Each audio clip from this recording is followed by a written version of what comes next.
दोस्तों नमस्कार। आज मैं पुनः एक बार फिर आप लोगों के सामने एक नए विचारों के साथ हाजिर हूँ। और आज का जो मेरा विचार है वो एक ऐसा विचार है कि दुनिया में एक ऐसे लोग हुए जिन्होंने विज्ञान की पद्धति पर कार्य अपना स्टार्ट किया, और जब उन्होंने सिद्ध किया दुनिया को, अपने विज्ञान को, तो कुछ धार्मिक लोगों के द्वारा उनको ऐसी कड़ी सजा सुना दी गई जिन्हें उन्हें जिंदा जला दिया गया। जब उन्होंने दुनिया के सामने सच्चाई का उजागर किया, खगोल शास्त्री थे, उन्होंने ब्रह्मांड को, तमाम घटनाओं को उजागर किया। ब्रह्मांड में जो हो रहा है उस सब चीज को जब उन्होंने उजागर किया, जो कट्टर धार्मिक लोग जो थे उन लोगों ने क्या किया, वैसे महान वैज्ञानिक को जिंदा जलाने का कार्य किया। तो धर्म और विज्ञान दोनों में आप लोग देख लीजिए क्या फर्क है। धर्म हमेशा खून का प्यासा होता है, विज्ञान हमेशा सभी धर्म के अनुयायियों तक लेकर के, आम पब्लिक तक लेकर के, एक एक जीव को बेहतर जीवन कैसे हो उस पर जो है विज्ञान कार्य करता है।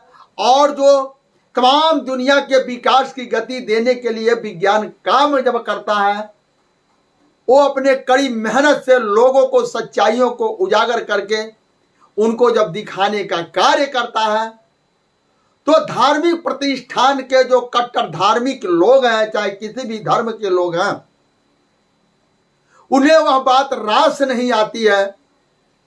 और उन महान वैज्ञानिकों को पहले लोगों ने जिंदा जलाया, कुछ लोगों को जीवन कारावास दे दिया, और आज भी धार्मिक प्रतिष्ठा के लोग जो है, जो कट्टर धार्मिक हैं, वो लोग जो है क्या है, विज्ञान को अस्वीकार करते हैं। तो दोस्तों, इन्हीं सब बातों के साथ मैं अपनी बातों को आगे बढ़ाना चाहता हूं, जिसे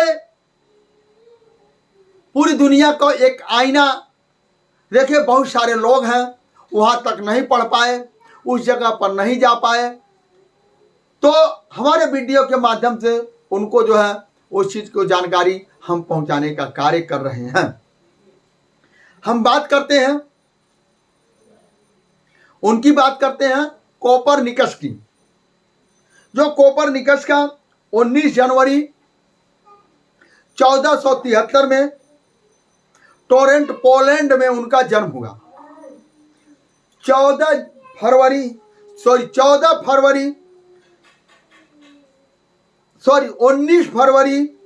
1473 में टोरून पोलैंड में उनका जन्म हुआ। मृत्यु जो है 24 मई 1543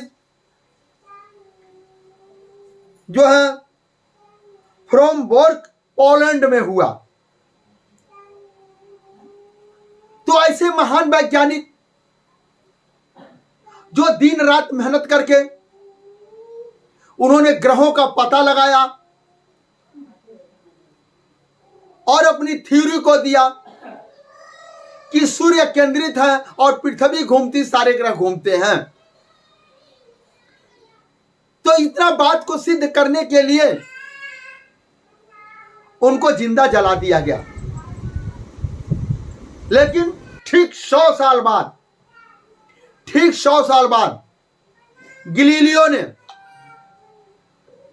उनकी जीवनी को पढ़ा, उनके विचारों को पढ़ा। पढ़ने के बाद उन्होंने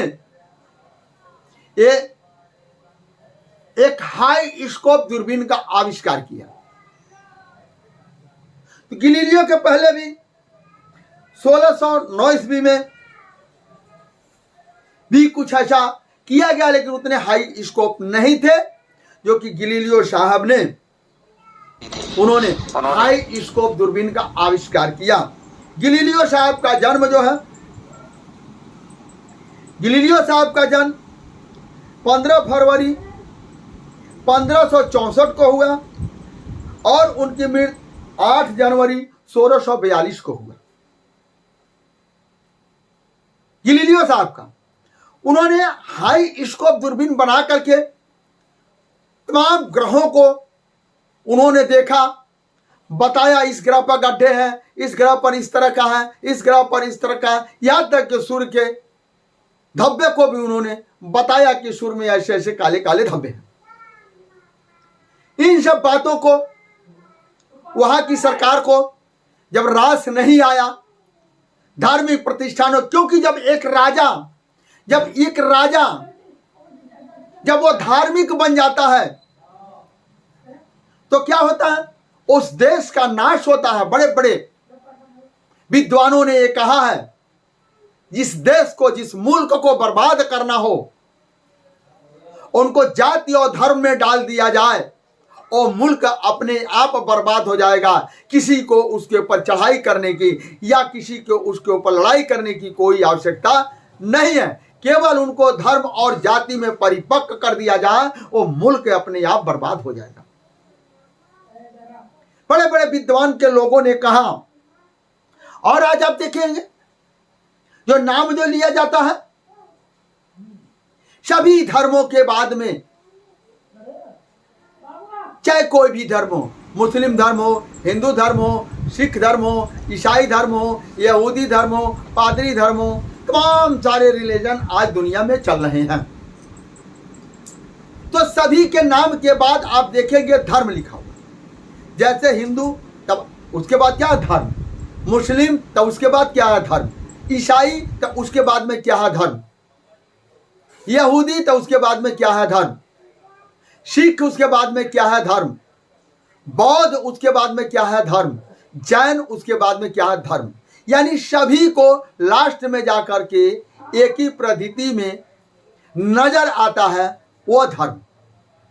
लेकिन ये जानना पड़ेगा धर्म है क्या। धर्म एक मानवता की मुख्य पहचान है और मानव ही एक धर्म है, न कि कोई और धर्म है। दुनिया में सर्वोपरि मानव ही एक धर्म है। लेकिन है क्या, उसी धर्म को हम कहते हैं मेरा धर्म अच्छा है, ईसाई कहता मेरा धर्म अच्छा है, यहूदी कहता मेरा धर्म अच्छा है, मुस्लिम कहता मेरा धर्म अच्छा है, बौद्ध कहता है मेरा धर्म अच्छा है, जैन कहता मेरा धर्म अच्छा है। ये मेरा मेरा मेरा अच्छा में क्या होता है, मानवता में विवाद होता है। एक दूसरे से भिन्न हो जाते हैं, एक दूसरे से दूसरा नफरत करने लगता है। जब नफरत करने लगता है तो वही धर्म का शर्मसार हो जाता है। वो धर्म नहीं, वो खून का प्यासा हुआ। जहां ये बात आ गई मेरा धर्म अच्छा, मेरा धर्म अच्छा है, ये समझ लीजिए जो कोई ऐसा कहता है कि मेरा धर्म अच्छा, मेरा धर्म अच्छा, मेरा धर्म अच्छा है, ये समझ लीजिए वो कट्टर धार्मिक है, वो खून का प्यासा है। जब कोई खून का प्यासा हो जाता है तो अपनी चीज को अच्छा बनाता है और दूसरे चीज को बुरा जब बनाता है। यही बात है कि सारे धर्मों को जितने भी अनुयायी लोग हैं, सारे धर्मों को जितने कट्टरपंथी लोग हैं, सब लोग अपने धर्म को अच्छा कह करके दूसरे धर्म को बुरा कह करके वो खून का प्यासा हो जाते हैं। तो दोस्तों, ये हमको और आपको जानना पड़ेगा, समझना पड़ेगा। आज आप देखेंगे भारत के अंदर बहुत बड़े बड़े महात्मा हैं जो प्रवचन करते हैं। उनके इतिहासों को देखिए।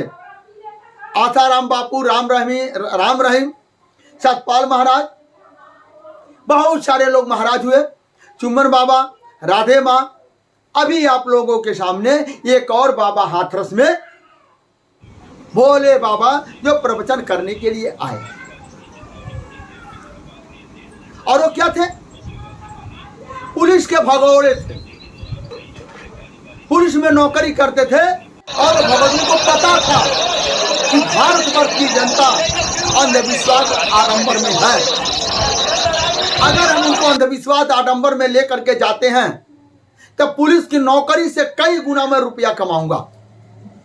उनको यह पता था, भली बात था, इसीलिए उन्होंने पुलिस को नौकरी छोड़ करके भागा और उन्होंने क्या किया, एक संत का चोला पहन लिया और प्रवचन करना चालू कर दिया। संत का चोला पहन करके उन्होंने प्रवचन चालू कर दिया और हाथरस में क्या हुआ, 50,000 लोगों की भीड़ जुटी और उसमें बाबा के पैर छूने के लिए भगदड़ मचा और 135 लोगों की मृत्यु हो गई और कई 100 लोग घायल हैं। यह किसकी देन है? यह धर्म की देन है, उस प्रवचन की देन है। जहां भी ऐसा होता है वो लोग अपने नोट के लिए, अपने इनकम के लिए लोगों को अंधविश्वास और आडंबरवाद में फंसाते हैं। लेकिन दोस्तों, मैं उनकी गलती कुछ नहीं दूंगा। उनका गलती 1 पैसे की नहीं है। उनका काम है लूटना, उनका काम है लोगों को आडंबरवाद अंधविश्वास में फंसाकर अपने जेब को भरना, उनको धनी बनना, दुनिया ऐशो आराम उनको चाहिए, ये उनका अपना काम है। लेकिन कम से कम आप एक मानव हैं, आपको प्रकृति ने विवेक दिया, आपको प्रकृति ने इतनी बड़ी खोपड़ी दिया, इसके अंदर टोटल ब्रह्मांड का ज्ञान दिया, इसके अंदर इतनी बड़ी शक्ति दिया।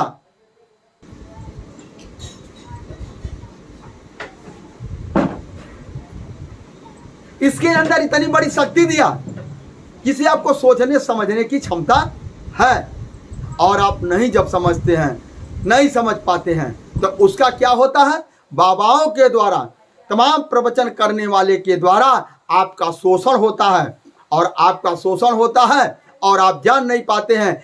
आप उस शक्ति को पाने के लिए, वो दर्शन के लिए, वो भी आपके जैसा आदमी है, उसके बाद कला है, उसके बाद छल है, कपट है, बेईमानी है, ठगी है, इसलिए वह रूप धारण किया और रूप धारण करके आम पब्लिक को आडंबर में फंसा करके शोषण करता है। तो दोस्तों, ये मैं बात इसलिए बता रहा हूं कि आप लोग जागरूक हों, आप लोग सोचें और समझें और अपने आप को एक नई दिशा दें, जिसे आपका आने वाला जीवन एक बेहतर हो। धर्म सबका एक है, धर्म का मतलब होता है मानव धर्म, मानवता। अगर आपके पास मानव धर्म और मानवता है तो आपको किसी बाबा के पास, किसी साधु संत के पास, किसी अल्लाह ईश्वर गॉड फादर के पास आपको जाने की कोई आवश्यकता नहीं है, अगर आपके अंदर मानवता और इंसानियतवादी आ गई तो दोस्तों, आज का वीडियो मेरा यही तक। मेरा वीडियो कैसा लगा इसे आप कमेंट बॉक्स में अवश्य लिखिएगा। दोस्तों, धन्यवाद, नमस्कार।